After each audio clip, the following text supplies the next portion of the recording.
म्हणजे त्र्यंबकेश्वराबद्दल जेव्हा आपण बोलतो ओके, तेव्हा गौतम ऋषींबद्दल थोडं तुम्ही सांगू शकता?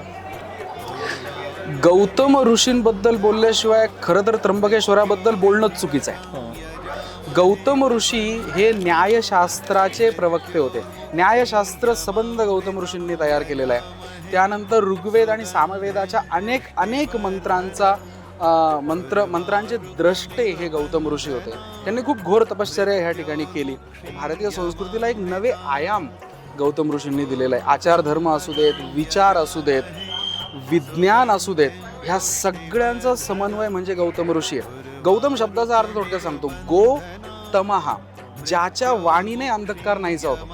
गो म्हणजे वाणी आणि तम म्हणजे अंधकार. ज्याच्या वाणीने, गौतमांच्या वाणीने, गौतमांच्या कार्याने, गौतमांच्या प्रवचनांनी म्हणा तुम्ही, ह्या सगळ्या परिसराचा अज्ञानाचा अंधकार दूर झाला आणि त्यांनी या ठिकाणी ज्ञानाची गंगा आणली. तीही गोदावरी गौतमी. त्याला गौतमी म्हणायचं कारण ह्या ठिकाणी गौतमांची सुद्धा ज्ञानाची गंगा आहे. गौतम कारणीभूत झाले गोदावरीच्या प्रागट्यासाठी म्हणूनही ती गौतमी आहे. पण ही गौतमी गौतमांची ज्ञानगंगा सुद्धा आहे. म्हणून गौतम ऋषी म्हणजे गोतम, जे अज्ञानाचा अंधकार नाहीसा करून ज्ञानाचा प्रकाश आणतात.